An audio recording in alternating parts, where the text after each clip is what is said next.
Welcome to खोलो किताब। आज हम क्लास सेवन्थ की वर्कशीट नंबर 35 करेंगे, सामाजिक विज्ञान की, जो 10 दिसंबर को आपको दी गई है। ये वर्कशीट हिंदी मीडियम के स्टूडेंट्स के लिए है। अगर आप इंग्लिश मीडियम के स्टूडेंट हैं तो यहाँ आपको एक लिंक दिख रहा होगा जिस पे आप क्लिक करके इंग्लिश में इस वर्कशीट को सॉल्व होते हुए देख सकते हैं, समझ सकते हैं। अगर आप चैनल पे नए हैं तो इसको सब्सक्राइब कर दें और वीडियो पसंद आने पे लाइक, कमेंट और शेयर करना ना भूलें। तो चलिए देखते हैं। सबसे पहले विद्यार्थी अपना नाम लिखेंगे, यहाँ कक्षा अध्यापक का नाम हो जाएगा। इस वर्कशीट में हम इतिहास की वर्कशीट है सामाजिक विज्ञान में, इसमें हम पढ़ेंगे ईश्वर से अनुराग। तो अभी पिछली 3-4 वर्कशीट से हम यही पढ़ रहे हैं, ईश्वर से अनुराग, इसी को हम आगे कंटिन्यू करते हैं। आज हम बात करेंगे नाथपंथी, सिद्ध और योगियों के बारे में। स्थान और समय, उत्तर भारत 12वीं शताब्दी के आसपास।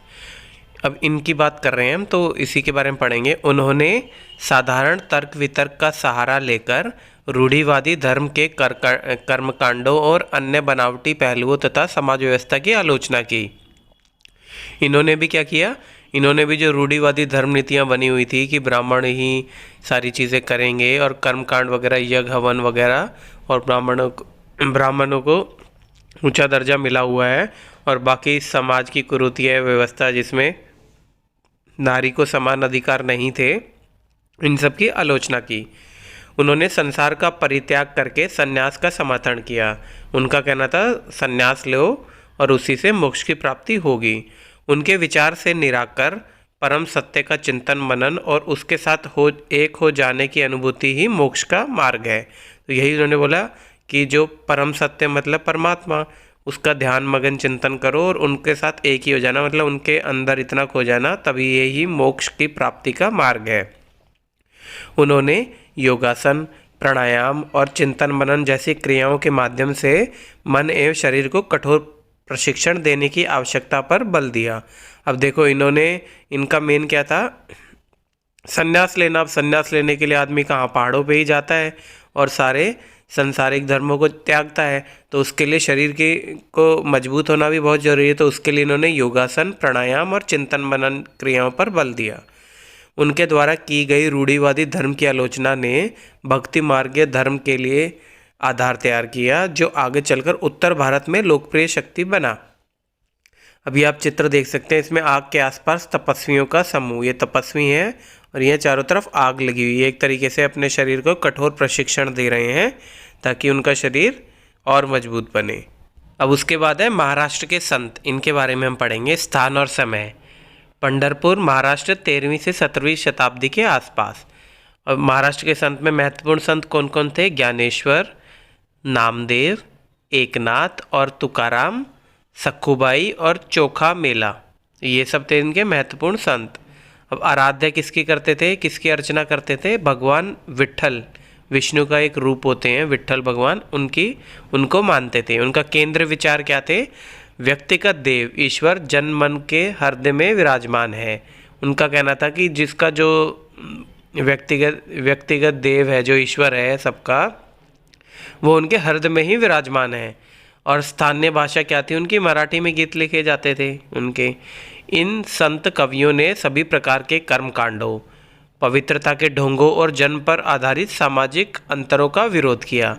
तो इन्होंने भी पिछले जो अभी हमने पढ़ा था उनके तरीके से क्या किया कि जो कर्मकांड, यज्ञ हवन वगैरह और जो पवित्रता के ढोंग होते थे कि ये पवित्र है, महिला अपवित्र है इत्यादि, और जन्म या जाति के आधार पर जो सामाजिक अंतर थे उनका विरोध किया।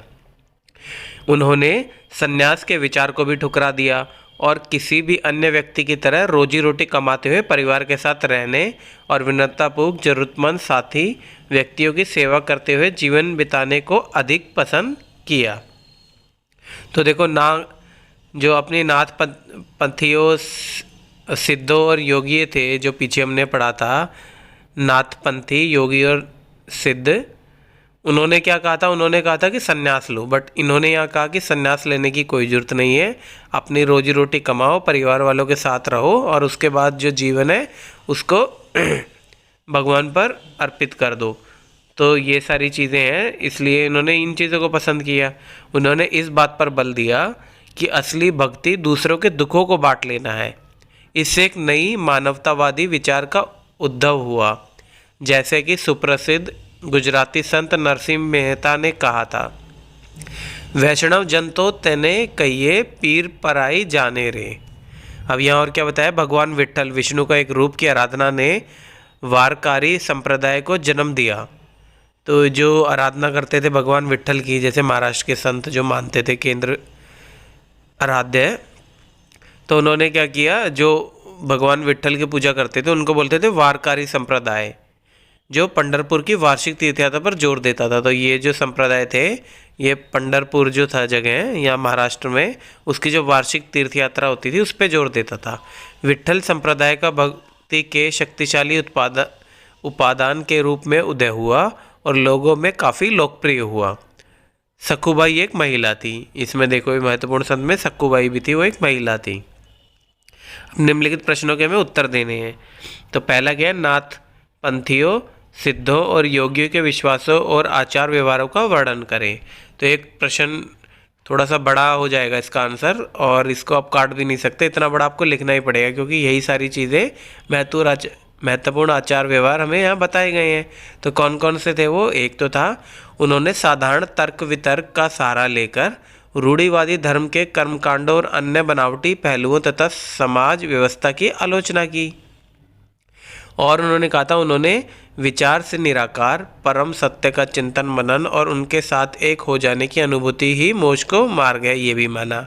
और साथ में उन्होंने अपने शरीर को कठोर प्रशिक्षण देने के लिए योगासन, प्राणायाम और चिंतन मनन जैसी क्रियाओं के माध्यम से अपने शरीर को कठोर बनाया। और साथ में उन्होंने संसार का परित्याग करने का समर्थन किया, मतलब उन्होंने बोला कि संसार का परित्याग करो, संसार एक तरीके से माया है, उससे हमें दूर रहना चाहिए और हमें संन्यास लेना चाहिए। फिर प्रश्न 2 है, महाराष्ट्र में भक्ति परंपरा एक महत्वपूर्ण केंद्र कहाँ था। तो ये अभी हमने पढ़ा ही था कि पंढरपुर था, तो पंढरपुर महाराष्ट्र में भक्ति परंपरा का एक महत्वपूर्ण केंद्र था। फिर आपके पास तीसरा है, जाति के प्रति महाराष्ट्र के संतों का दृष्टिकोण कैसा था। तो महाराष्ट्र के संत यही कहते थे, सब समान है और जाति पात में विश्वास नहीं रखते थे। महाराष्ट्र के संतों ने सभी प्रकार के कर्मकांडों, पवित्रता के ढोंगों और जन्म पर आधारित सामाजिक अंतरों का विरोध किया। यहाँ जन्म पर आधारित सामाजिक अंतर को ही जाति बोलेंगे, क्योंकि जाति के आधार पर ही तो सब करते थे उस टाइम पे। वे सभी मनुष्यों की समानता में विश्वास रखते थे। फिर प्रश्न 4 क्या है, महाराष्ट्र के कुछ महत्वपूर्ण संतों के नाम बताइए। तो महत्वपूर्ण संत महाराष्ट्र के कौन कौन थे, ज्ञानेश्वर, नामदेव, एकनाथ, तुकाराम, सखुबाई और चोखा मेला। और ये सखुबाई थी, ये महिला थी। इसी के साथ हमारी ये वर्कशीट आज की कंप्लीट हुई। मिलते हैं नेक्स्ट वीडियो में नेक्स्ट वर्कशीट के साथ। Don't forget to like, comment, share and subscribe the channel. Thank you.